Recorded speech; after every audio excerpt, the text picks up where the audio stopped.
The summer we met at Willow Lake. The town of Pine Grove, Vermont, only truly came alive during the fleeting summer months. For the rest of the year, it slept beneath endless blankets of snow and silence, hidden between dense forests and towering mountains like a secret the world had long forgotten. But when June arrived, tourists flooded the tiny town for fishing, hiking, and to witness the famous Willow Lake, which reflected sunsets like pools of melted gold. For 17-year-old Mason Reed, summer was both a blessing and a curse. It meant longer evenings by the lake, warm bonfires beneath star-filled skies, and tourists bringing temporary life to Pine Grove's sleepy streets. But it also meant remembering.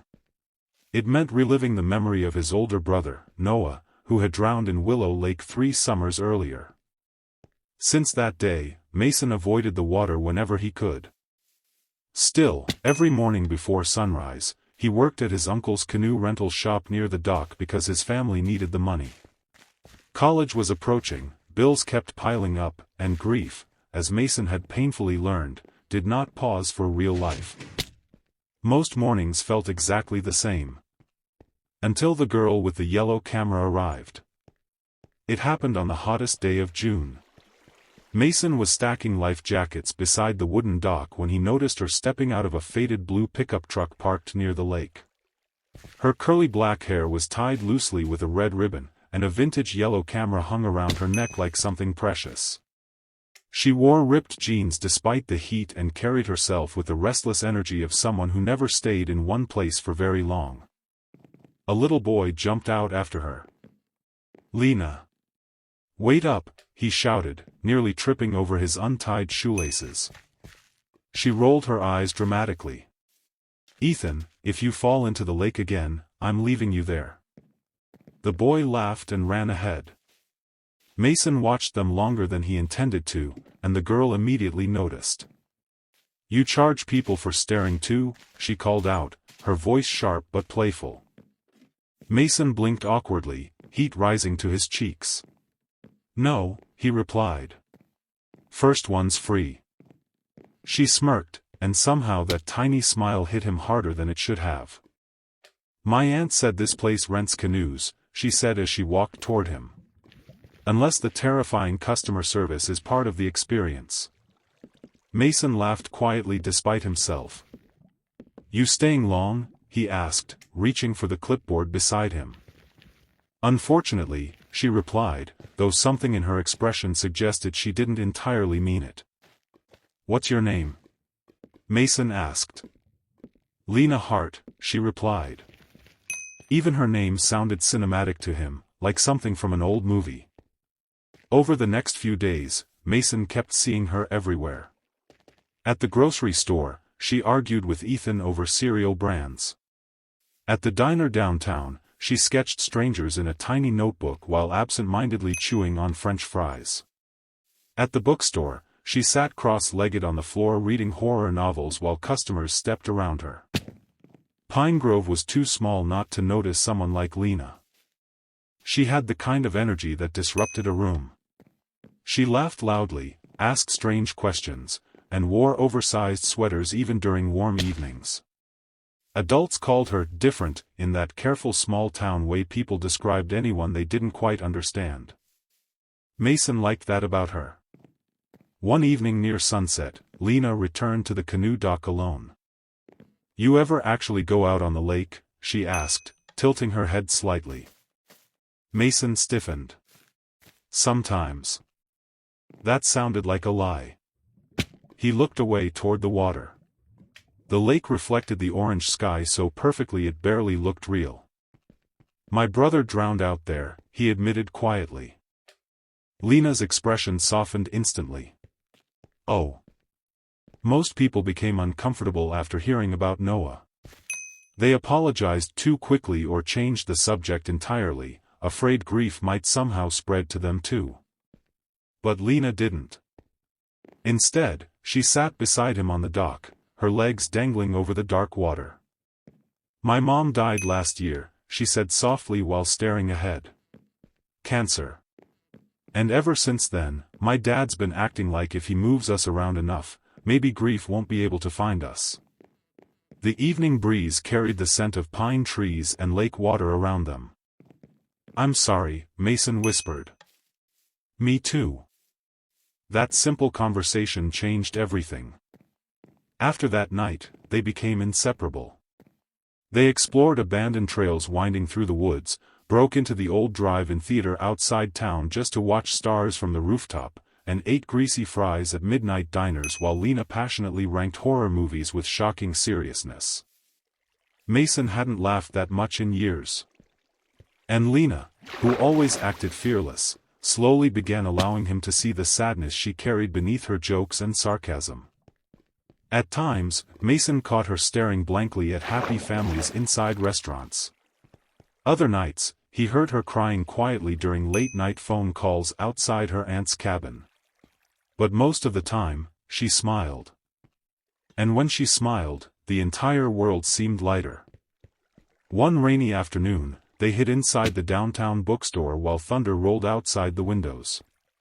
Lena wandered through the narrow aisles until she pulled an old poetry book from the shelf. "You read poetry?" Mason asked skeptically. "You say that like I admitted to murder," she replied. She flipped through the yellowed pages dramatically before reading aloud. "Whatever our souls are made of, his and mine are the same."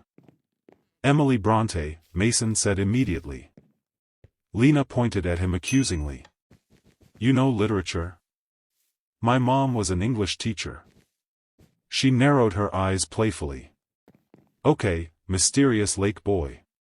Maybe you're secretly interesting after all." He laughed softly. Then she smiled at him in that quiet, rare way she almost never did, not teasing, not hiding, just real. That night, Mason couldn't sleep.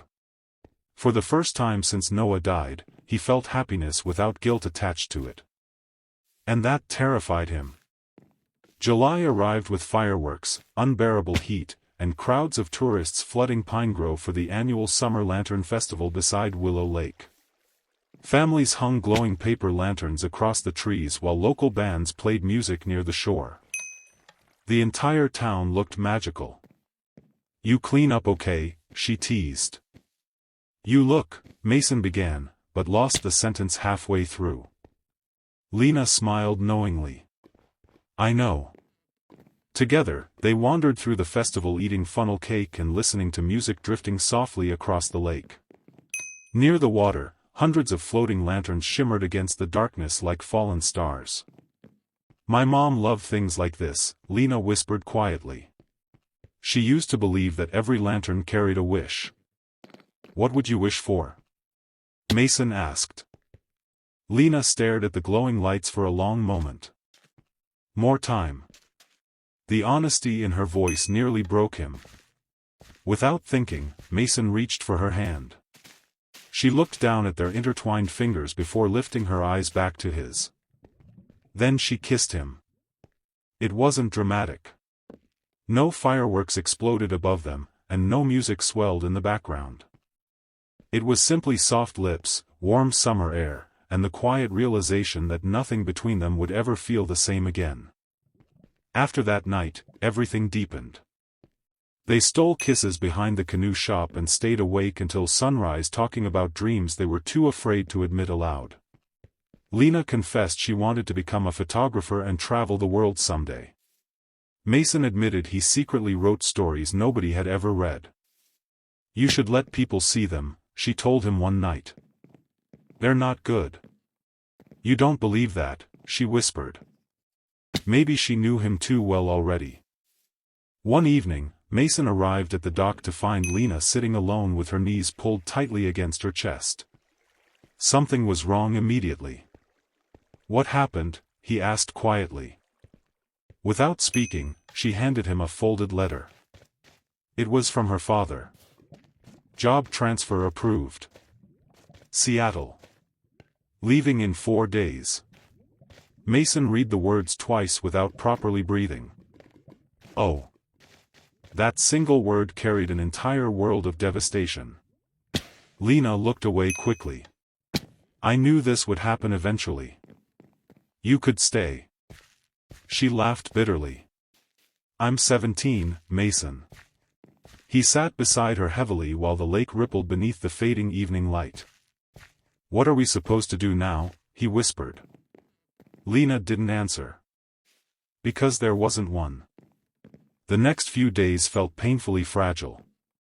Every conversation sounded like goodbye, even when they avoided saying it aloud. Every touch lingered longer than before. Every smile hurt. On Lena's final night in Pine Grove, they returned to the lake after midnight. Moonlight stretched silver across the dark water while crickets sang softly in the trees. You know, Lena said quietly, I used to think grief was the strongest feeling in the world. Mason looked at her. But it isn't. What is? She stepped closer.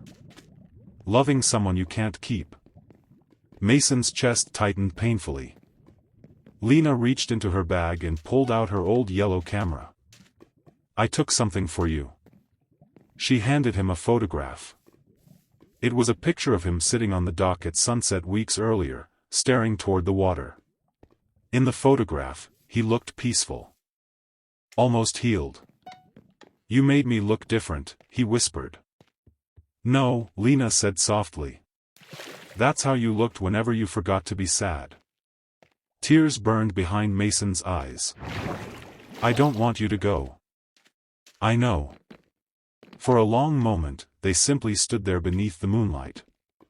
Then Lena kissed him again. Longer this time. Desperate. Like both of them were trying to memorize the feeling forever. When they finally pulled apart, she rested her forehead gently against his.